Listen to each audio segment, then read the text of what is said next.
नमस्कार आप सभी को बहुत बहुत। मैं संजय ग्रोडीवाल और आज अपने मिलकर करने वाला एक छोटा सा टॉपिक है, एक छोटा सा एक्सपेरिमेंट है जो आपकी क्लास 12th एनसीईआरटी बायोलॉजी की बुक में चैप्टर नंबर 5 में दिया हुआ है, जिसका नाम है molecular basis of inheritance. Basically ये डीएनए के बारे में चैप्टर है और इस चैप्टर में एक छोटा सा एक्सपेरिमेंट है हर्शे एंड चेज का 1952। इन दोनों ने अपने एक्सपेरिमेंट से ये साबित कर दिया, ये प्रूव कर दिया कि डीएनए ही जेनेटिक मटेरियल है। कैसे किया, इसके बारे में आज इस सेशन में अपने सीखने वाले हैं। डायग्राम की बात कर लेते हैं।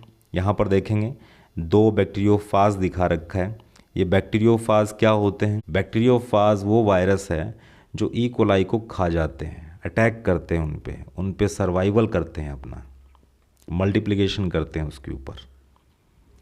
और इसकी स्ट्रक्चर में आपको ये टांगें दिखाई दे रही है, शाफ्ट दिखाई दे रही होगी, हेड दिखाई दे रहा है, बेसल प्लेट दिखाई दे रही होगी।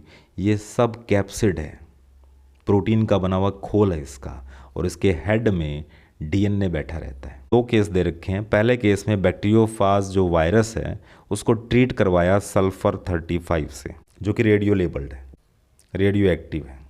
इसका मतलब ये है कि इसके ऊपर अगर एक्सरे डालेंगे तो रोशन हो जाता है, वो लाइट इमिट करता है। और दूसरे केस में इसी बैक्टीरियोफाज को ट्रीट करवाया गया है फॉस्फोरस 32 से, वो भी रेडियो एक्टिव है, रेडियो लेबल्ड है। तो उसके ऊपर भी अगर अपने लाइट डालेंगे तो जगमग हो उठेगा। पहले केस में उसने क्या काम किया, सल्फर 35 से ट्रीट करवाने के बाद इसको छोड़ा ई कोलाई के ऊपर। ये ई कोलाई बना रखा है, इसके ऊपर इनोकुलेट हुआ, बैठा ये वायरस आके, और उसने अपना डीएनए छोड़ दिया उसके अंदर। देखेंगे तो ये जो बाहर वाला खोल था इसका कैप्सिड था, जो कि रेडियो लेबल्ड हुआ था। तो खोल है कैप्सिड, वो तो बाहर ही छूट गया। अंदर क्या गया है, उसने अपना डीएनए इंजेक्ट करवा दिया ई कोलाई में। ये देख सकते हैं जो ब्लैक कलर में आपको धागे जैसी स्ट्रक्चर बना रखी है, वो चला गया। दूसरे केस में भी ऐसा ही हुआ है। वो आया, उसने अपना डीएनए छोड़ा। अब डीएनए को रेडियो लेबल्ड कर रखा है, इस वजह से इसको रेड कलर में दिखा रखा है। वो भी इसने ई कोलाई में छोड़ा है। दोनों केस में एक जैसा ही काम हुआ है, वो एक ही तरह से इन्फेक्ट कर रहा है। बैक्टीरियोफाज जो है ई कोलाई पे एक ही तरीके से अटैक कर रहा है।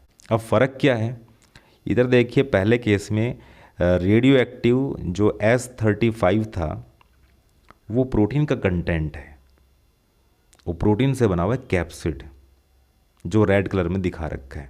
तो इस तरह से जो रेडियो एक्टिव S35 था, सल्फर 35, वो जाके समा गया, जुड़ गया अपने कैप्सिड के साथ, जो कि प्रोटीन का बना होता है।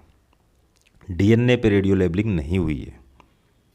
दूसरे केस में क्या हुआ है, जो रेडियो एक्टिव फॉस्फोरस 32 से ट्रीट करवाया गया था इस बैक्टीरियोफाज को, तो जो फॉस्फोरस होता है वो कंटेंट होता है डीएनए का। तो इस केस में जो फॉस्फोरस 32 था वो जाके जुड़ा है डीएनए के साथ। तो डीएनए को रेड कलर से दिखाया हुआ है, देख सकते हैं आप। और उसके बाद जब ऑटो रेडियोग्राफी की गई तो पहले केस में कुछ भी लाइट अपने को नहीं दिखाई दी, लेकिन दूसरे केस में जब इसकी ऑटो रेडियोग्राफी की गई, एक्सरे डाली गई, तो दिवाली हो गई, सब कुछ जगमग जगमग हो गया, रोशनी निकली उसमें से। और यहाँ पर गौर करने लायक बात यह है कि दोनों केस में डीएनए ही इंजेक्ट हुआ है ई कोलाई में, जबकि जो कैप्सिड था, जो प्रोटीन का बना हुआ खोल था, वो बाहर ही छूट गया। पहले केस में ऑटो रेडियोग्राफी में कोई रिजल्ट नहीं आया, जबकि दूसरे केस में ऑटो रेडियोग्राफी में अपने को रोशनी दिखाई दी। इससे ये बात साबित होती है कि डीएनए ही जेनेटिक मटेरियल है जो पुश्तों से चला आ रहा है। ये था Alfred Hershey and Martha chase experiment जो 1952 में परफॉर्म किया गया, और इसके बाद ये पता लग गया कि डीएनए ही जेनेटिक मटेरियल है। उम्मीद करता हूँ ये सेशन आपको समझ में आया होगा। क्यों क्वेरी तो आप पूछ सकते हैं। तब तक के लिए बने रहिए, टिके रहिए एंड इनहेल बायोलॉजी।